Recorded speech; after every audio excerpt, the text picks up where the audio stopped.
When I'm supervising on set, it's basically whenever there's a visual effects shot scheduled, I'm the person who's supposed to show up and tell everybody what we're doing. And there's a lot of setup and communication that happens long before that happens. And that's vital and important, and to make sure that everything goes well on set. Work with the director, find out what he or she wants, work with your crew, work with the director of photography, work with everyone on the set. Whatever is needed to get things done. You have to prepare instructions for everyone. You have to make sure that the director is happy with what you are doing, and then you have to work with your team who are going to execute the thing and make sure they have the information that they need. Before you're on set, you have gone through and done a breakdown.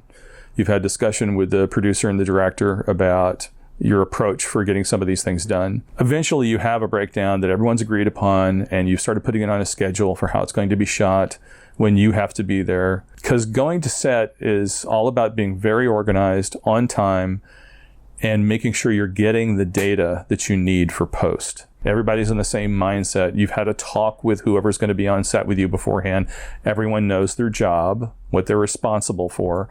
If they have any questions about what needs to be done, they know who to go to. I mean, the idea is you have your team well-versed in what they're going to have to do, and also well-versed for how to behave on set. Again, depending on the circumstances, and there could be a million different permutations of this thing, at the very minimum, I would want, of course, to have a data wrangler there just to be taking the information about the cameras and stuff.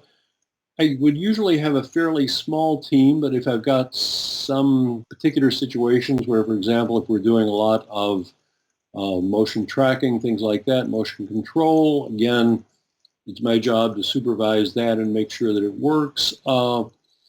Sometimes I would be, for example, Ghost in the Darkness, I worked with a co-supervisor from Sony Pictures, ImageWorks, Tim McGovern, and we sort of split up. I would handle the first unit, he would handle the second unit.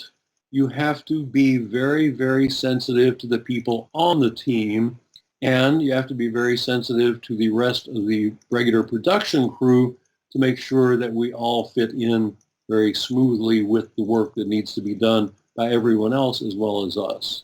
I supervise several TV shows for the CW, mainly focusing on the visual effects, which is effect departments. And there we do a lot of like destructions, explosions, or some enhanced like fires and smoke in the shots. So I am currently a pre-viz and post-viz supervisor. So what I am doing is I am at the early stages of filmmaking. I'm sitting with the director and we are planning out his film. I typically will supervise anywhere from a team of 5 to the most have done was 18.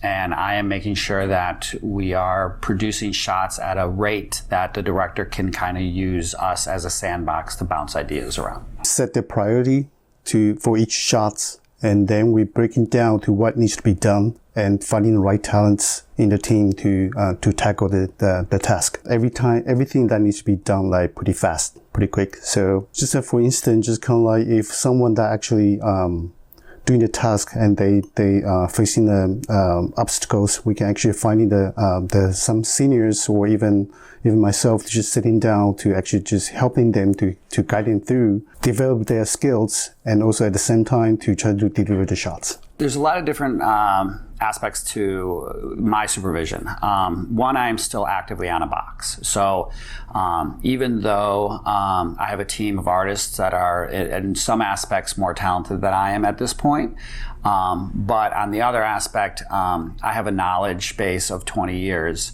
that I can, show them tricks, show them context, show them ways that may cut down on the speed of how long it's going to take to deliver a shot. I am, in theory, taking the notes and the direction from the director and then translating it down to my team in a way that they understand. I'll have a couple artists that are junior artists that I will spend a lot of time with, kind of mentoring. A lot of times I've been surrounded by an amazing talent and an amazing artist that I can let them roll, go off, turn in shots. So I'm kind of the mediator of what the director will see so he sees the best possible product.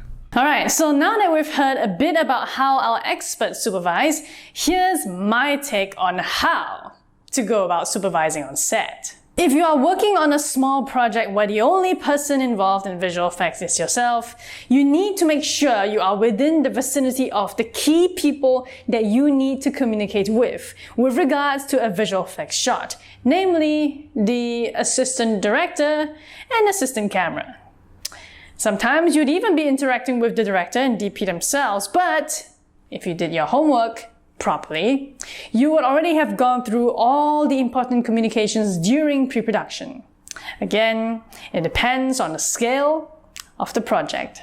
If the production has a bigger budget and an actual visual effects PA team on set, you would basically have your team members collecting and doing most of the communications for you, just so you could focus your efforts on ensuring that visual effects shots are designed for production on set as intended. In addition, always double check that all the necessary elements in the shot are in there. And ensure that the needed data is captured on set, reminding the crew that visual effects is not an afterthought and to stick to the techniques planned unless something unexpected happens. On that note, people will look to you for any alternative solutions should something unexpected happen. Now, when it comes to post-production, however, supervising comes with a bit of a caveat in comparison. Firstly, while supervising on set actually gives you the leeway to being able to execute set effects in post, as a post-sup, you kind of need to be the expert in your field. Your artists, your team, they will come to you for advice, suggestions, and ways to handle a shot. So a good post-sup should be able to execute those shots as if they were the only one in the team. Of course, communication is still key, but compared to being on set, you have the privilege of more time to spend thinking of post-production solutions and directing your team, whilst as an on-set supervisor, thinking on your feet is almost always mandatory. Now, regardless of whether you are or aim to be a post or on-set sup, I cannot stress enough the importance of set and post collaboration, either between supervisors or between teams. See, both on-set data and the ability to be able to use it in post are needed in order to successfully execute your shots, because not everything can be fixed in post if you mess up on set. So, if you are still not convinced and you need further resources or evidence to show you just how important it is to have on-set supervision and that you can't fix it in post, there is a link in the resources tab that you should check out on the importance of on-set visual effects supervision. On that note, any questions on how and what to supervise, be it as an on-set supervisor or a post-supervisor, feel free to post your thoughts on the Q&A board. Or perhaps maybe you are already a supervisor or have worked with one. Well then, go ahead and answer this question. Doesn't matter if you are not in visual effects, you can even be in engineering or whatnot and still answer this. How did you or your supervisor, whether that is visual effects or not, supervise you? Go ahead and respond to that question on the Q&A board. I'll see you in the next lesson.